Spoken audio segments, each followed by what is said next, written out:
세상에서 가장 다채롭고 재밌고 예측 불가능한 뉴스 브리핑 코너. 네 가지 있는 뉴스. 시사뱃사공 이우영 아나운서 오늘도 결항 없이 스튜디오로 돌아왔습니다. 안녕하십니까? 안녕하십니까. 흰천과 바람만 있으면 어디든 갈 수 있는 시사뱃사공 이우영입니다. 자, 이 얘기를 지금 꽃보다 남자 OST를 틀으면서 저희가 인사를 했잖아요. 네.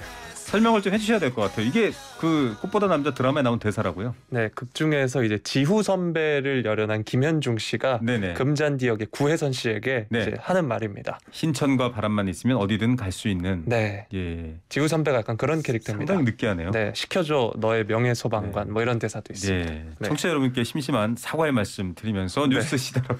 아니 뭐 근데 외모는 F4 같아요. 지금 유튜브로 저희가 한 150분 가까이 보고 계신데 인정하실 것 같습니다. 네, 끝나고 나면 F가 혹시 F의 뜻은 청취자 여러분께 이니셜 해석은 알아서 맡기도록 하겠습니다. 네, 알겠습니다. 자, 첫 번째 소식부터 들어보겠습니다. 자, F4만큼이나 정말 전 세계 관심을 받고 있는 세계 정상들 지금 스페인에 모여 있습니다. 어제 첫 공식 일정 가졌죠? 네, 윤 대통령 한국 시각으로 어젯밤 10시 50분 마드리드 시내 한 호텔에서 앤서니 앨버니지 호주 총리와 포괄적 전략 동반 관계를 어떻게 발전시킬지 논의했습니다. 앨버니지 총리가 지난달 취임했기 때문에 윤 대통령이 총선에서 좋은 결과를 얻은 거 축하한다 이렇게 얘기를 했고요. 두 정상 북한 핵 문제도 협의했습니다. 대통령실은 호주가 북한에 부과한 경제 제재를 앞으로도 엄격하게 이행하겠다는 뜻을 밝히고 북한의 비핵화와 한반도 평화 정책에 적극 협력할 것이다 재확인했다고 밝혔습니다. 사실 이 나토는 러시아, 미국 그리고 중국 이해관계가 있는 큰 판인데 여기서 우리 실리를 어떻게 얻을까 많은 분들이 궁금해하시는데 그래도 호주 총리와는 나름 남북 문제에 대해서 조금 동의를 구해냈다 이런 얘기 정리해 주셨고요. 두 번째 일정인 나토 사무총장 면담 안 됐네요. 네, 연기가 됐습니다. 연기됐군요. 오늘 새벽 1시, 우리 시간으로 오늘 새벽 1시고요. 현지 시간으로는 어제 오후 6시에 스톨텐베르크 나토 사무총장과 면담을 가질 예정이었습니다. 근데 그 전에 시작된 핀란드와 스웨덴 그리고 튀르키예, 이전 터키죠. 그리고 나토 사무총장 간 4자 회담이 예상보다 길어짐에 따라서 윤석열 대통령과 나토 사무총장의 면담 연기가 됐습니다. 예, 지금 사실 러시아를 놓고 나토 가입 여부가 관건인데 튀르키예가 반대 입장을 보이기 때문에 좀 회의가 길어진 모양입니다. 네, 핀란드와 스웨덴이 이번에 나토 가입을 신청했는데 튀르키예가 반대 입장을 보이고 있습니다. 자, 우리 시각으로 오늘 새벽 3시였습니다. 스페인 국왕이 주최한 만찬에 윤 대통령이 참석했는데 지금 막 떠오르는 속보 기사 중에 바이든 노르 악수가 좀 화제가 되고 있네요. 네, 보면 그 참가한 영상을 보시면은 바이든 대통령이 이렇게 악수를 하는데요. 윤 대통령이 미소를 보이고 있고, 바이든 대통령이 윤 대통령과 눈을 마주치지 않는 모습이 보입니다. 그 옆에 이제 불가리아 대통령으로 지금 알려져 있는데 그쪽으로 가면서 손은 악수를 마주합니다. 그러나 이제 얼굴은 마주치지 않고 또 불가리아 대통령하고 반갑게 인사하는 장면. 뭐 여러 가지 현장 상황을 정확히 알아봐야 판단을 내릴 수 있기 때문에 또 너무 감정적 대응은 오히려 자제해야 될 것 같습니다. 주최한 만찬 분위기는 어땠습니까? 네, 만찬에서 윤 대통령 부부는 가장 마지막 순서로 입장을 했는데요. 국왕 부부 아주 반갑게 인사를 했습니다. 다소 어색한 모습도 좀 보였는데요. 바이든 대통령이 악수를 청했을 땐 방금 전에 말씀드렸다시피 미소를 짓는 모습도 보였고요. 또 대통령실이 조금 전 공지를 통해서 기시다 일본 총리를 만났다 이런 보도가 나왔습니다. 네, 만났군요. 네, 기시다 총리는 윤 대통령에게 다가와서 인사를 건네면서 취임과 지방선거 승리를 축하했다라고 하고요. 윤 대통령은 기시다 총리도 참의원 선거에서 좋은 결과가 나오길 기원한다 이렇게 이야기를 했습니다. 네, 자, 이 대화 이어지는 일정들을 좀 봐야겠는데 한미일 정상회담 그리고 나토 정상회의 연설 이 두 가지가 사실은 윤석열 대통령의 일정 중에 가장 관심이 많이 가는 부분이에요. 네, 오늘 밤으로 우리 시각으로 9시 30분에 한미일 정상이 4년 9개월 만에 마드리드에서 만납니다. 북한 핵, 미사일 위협 등 군사안보 그리고 인도태평양 지역 경제안보 문제가 주요 의제가 될 것으로 보입니다. 또 10시에는 나토 정상회의에서 3분가량 연설에 나서는데요. 북핵에 대한 나토 회원국들의 관심과 지지를 요청할 계획입니다. 예, 참 우리의 안보 이득을 위한 부분들도 좀 좀 많이 획득해 왔으면 좋겠습니다. 그 지금 나토 정상회담 판 자체는 사실은 아시아 지역하고는 조금 거리가 먼 이슈들이 많습니다만 남북 문제를 비롯해서 가져왔으면 좋겠네요. 자, 우리 시각으로 오늘 새벽에 한국, 일본, 호주, 뉴질랜드 4개국 정상회동도 확정됐다 이런 얘기가 있네요. 네, 오늘 새벽에 속보로 전해진 소식이었는데요. 우리나라와 일본, 호주 그리고 뉴질랜드 4개국 정상이 오늘 저녁 7시에 회동합니다. 그러니까 한미일 정상회담보다 앞서서 회동을 하는 거죠. 네. 이전까지 4개 나라 정상들의 별도 회의가 열릴 가능성 희박하다 알려졌는데 네. 극적으로 성사된 것으로 보입니다.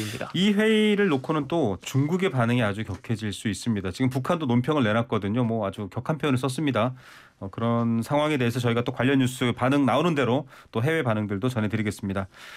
자, 안타까운 소식인데요. 그 실종 신고가 접수된 완도 실종 일가족 조윤아 가정 양 가족 차 어제 발견됐고 오늘 인양이 됐거든요. 지금 속보가 들어왔는데요. 네, 들어왔습니다. 인양 승용차에 탑승자 3명이 있다. 조윤아 양 일가족으로 추정된다. 아무래도 좀 시간이 지났기 때문에 이제 의사의 확인이 필요할 것 같습니다. 참 안타깝네요. 네.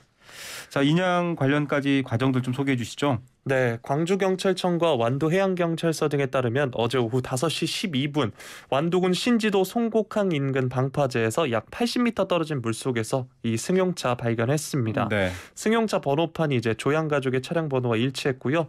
경찰은 트렁크가 열려 있었고 이 트렁크에서 여행용 가방 등을 건져 올리기도 했습니다. 네, 승용차 안이 좀 요즘 모든 대부분 차들이 그렇지만 이렇게 좀 안을 볼 수 없게끔 햇볕 차단을 해놨지 않습니까? 네. 그래서 확인이 되지 않았었는데 일단 지금 탑승자 3명이 확인됐다라고 했고 또 인양 작업을 통해서 지금 사실 유실되지 않기 위해서 확인을 인양한 후에 했기 예. 때문에 지금 확인이 됐습니다. 이게 참 안타까운데요. 지금 정확한 인양 시간이 언제죠? 네, 광주경찰청과 완도해양경찰서 등에 따르면 10시 30분부터 이제 바지선을 동원해서 인양 작업 실시했고요. 네. 11시부터 차량을 바다 위로 끌어올리기 시작했습니다. 그리고 네. 11시 58분쯤 완료됐는데요. 차 앞유리가 손상돼 있어서 네. 그물을 치고 이제 유실 방지 작업을 그렇죠. 위해서 그물을 치고 인양하느라 시간이 조금 더 걸렸다고 합니다. 자, 국립과학수사연구원에서 정확한 사건 경위 또 이렇게 된 정황들 밝혀내야 될 것 같습니다. 조윤아 양의 부모가 뭐 좀 안 좋은 단어들을 검색을 했습니다. 극단 선택을 암시하는 단어들을 검색을 했고 가상화폐와 연관이 돼 있다는 보도들이 나오고 있네요. 네, 오늘 광주 남부경찰서 등에 따르면 실종된 조양 부모 조모 씨와 이모 씨가 인터넷에서 수면제, 가상화폐를 검색한 것으로 확인이 됐고요. 또 극단적 선택을 암시하는 인터넷 검색도 여러 차례 한 것으로 알려졌습니다. 그래서 경찰은 차량 안에서 이제 가족들의 신원이 확인될 경우 부검 등을 의뢰하고 이들과 관련된 금융거래 내역 등을 살필 예정이라고 합니다. 참 이 어려움에 처했을 때 이 사람들의 마음도 어려웠었겠지만 아이의 생명 네. 그리고 그 극단 선택이 아닌 다른 방향에 대한 희망 꼭 있다라는 거 알아주셨으면 좋겠고요. 주변에도 비슷한 어려움을 겪고 계신 분들 손을 뻗치면 도움받을 수 있는 곳이 많습니다. YTN 라디오도 관련된 캠페인 계속 드리고 있는데 손을 뻗어서 주변의 도움을 꼭 받으시기 바랍니다.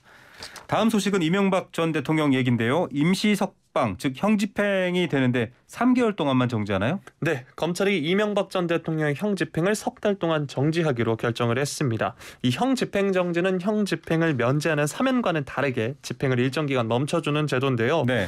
법조계와 의료계 등 외부 인사들이 참여하는 심의위원회가 이 전 대통령의 건강 상태 등을 고려할 때 형집행으로 인해 현저히 건강을 해칠 염려가 있다 판단을 했고요. 안양교도소 관할인 수원지검이 이 판단을 그대로 승인했습니다. 네, 아무래도 교도소 안에 있는 것보다는 밖에 있어야 될 상황이 있다. 뭐 건강의 이유다 이렇게 얘기를 했는데 이 전 대통령 측은 일단 다행이라는 입장을 밝혔네요. 네, 사실 이 전 대통령은 수감 직후 코로나19 감염 우려를 이유로 형 집행정지 신청했었는데 네. 받아들여지지 않았었고요. 이후 당뇨 등 지병으로 입원을 반복해 오다가 이달 초에 다시 신청했고 신청 이후에는 다시 건강 상태가 악화돼서 지난주에 서울대병원에 입원하기도 했습니다. 네, 이 석 달이 끝나면 다시 이제 복역을 하러 가야 되나요? 네, 일단 교도소에 다시 복귀를 해야 하는데요. 이 전 대통령 측은 치료를 받으면서 회복 추이를 고려해서 형 집행정지 다시 신청할 수 있다고도 했고 또 여권에서 네. 사면 이야기가 계속해서 나오고 맞아요. 있습니다. 나오죠. 네, 특히 8.15 광복절 특별 사면 대상에 포함될 수 있다 이런 전망도 나오고 있는데 사실 윤 대통령이 지난 9일에 이 전 대통령 사면 문제에 대해서 네. 20몇 년을 수감 생활하는 건 안 맞지 않느냐 이렇게 발언하기도 했습니다. 그러면 여권에서는 좀 특별 사면 요구를 정치권에서도 많이 할 것 같아요. 네, 권성동 국민의힘 원내대표는 관례에 비춰 8.15 사면이 가능하다 말한 바 있고요. 조금 네. 전에도 소개해드렸지만 윤 대통령도 20여 년 동안 수감하는 건 전례에 비춰 안 맞지 않나 이렇게 사면 필요성을 내비쳤습니다. 자, 이 전 대통령에 대해서 수사하고 기소하고 또 징역 20년 구형 이 모든 걸 끌고 간 게 사실은 지금 윤석열 대통령이었어요. 한동훈 법무장관이고요. 네, 당시 윤석열 서울중앙지검장 그리고 한동훈 3차장이었는데요. 이른바 윤석열 사단으로 불리는 당시 특수 2부장이던 송경호 현 서울중앙지검장이 당시 이제 피고인 이명박이 저지른 반헌법적 행위에 대한 엄중한 사법적 단죄를 통해 무참히 붕괴된 자유민주주의와 법치주의 근간을 굳건히 확립할 필요 있다. 이렇게 구형 이유를 밝힌 바 있습니다. 네. 자, 그리고 또 전직 대통령 변호사 접견 기록도 지금 논란이 되고 있습니다. JTBC에서 보도했네요. 네, 법무부 자료를 입수해서 분석한 결과 이 전 대통령은 580회 이틀에 한 번꼴로 변호인 접견을 한 것으로 나타났는데요. 네. 이 장소 변경 접견도 50회 추가로 있었던 것으로 파악됐습니다. 네. 장소 변경 접견은 이제 소파나 탁자가 있는 거실 같은 공간에서 이뤄져서 특별 접견이라고도 불립니다. 예, 관련해서도 또 특혜가 있다라는 논란이 되지 않을까 우려되는데요. 좀 정확히 다 알려줘야 될 것 같습니다. 밝혀져야 될 것 같고요. 마지막 소식입니다. 자, 최저임금 심의 지금 참여 중인데 팽팽하게 대립하다가 지금 각각 수정안을 제출했다고요? 네, 최저임금을 심의 의결하는 사회적 대화기구 최저임금위원회는 어제 오후 7차 전원회의를 열었고요. 내년도 최저임금 심의를 이어갔습니다. 회의에서 근로자 위원들은 내년도 최저임금 최초 요구안의 수정안으로 1,340원 제출했고요. 사용자 위원들은 수정안으로 9,260원 내놨습니다. 예, 자, 근로자 위원들은 대략 500원 정도 내려갔고요. 네. 사용자 위원들은 100원 100원 올렸습니다. 네. 자, 이게 지금 전원회에서 박준식 위원장이 좀 수정안 제출하라라고 한 뒤에 따른 행동인 거죠? 네, 박 위원장은 노사 양측이 낸 최초 요구안을 놓고 접점을 찾지 못하자 심의를 진전시키기 위해 수정안을 낼 것을 요청했습니다. 이처럼 최저임금 심의는 노사가 각각 제출한 최초 요구안을 놓고 그 격차를 좁히는 방식으로 진행이 되는데요. 회의가 더디게 진행되면 공익위원들이 심의 촉진 맞습니다. 구간을 제시해서 그 범위 내에서 수정안을 내라고 요청할 것으로 네, 보입니다. 대부분 그런 방식으로 됐고요. 지금 물가 상승과 비용 부담 여러 가지 어려워지면서 노사 모두 어렵습니다. 노측은 당장 생활에 어려움이 있어서 올려야 된다. 사측은 지금 경영 상황에서는 올리면 한계치에 다다른다. 팽팽한 입장인데요. 그래도 합의점을 찾아내면 좋겠다. 그리고 좀 여러 가지 약자를 위한 정책들이 먼저 나오면 좋겠다라는 바람도 가져봅니다. 자, 오늘 4가지 뉴스 여기까지 들었는데요. 노래가 또다시 나오고 있습니다. 꽃보다 남자 OST 중에 티맥스의 파라다이스 들려드리면서 꽃보다 더 좋은 뉴스를 소개해 주시는 시사베싸공 오늘 여기서 또 보내드리겠습니다. 내일도 결항 없이 함께 하십시오. 감사합니다. 고맙습니다. 이우영 아나운서였습니다.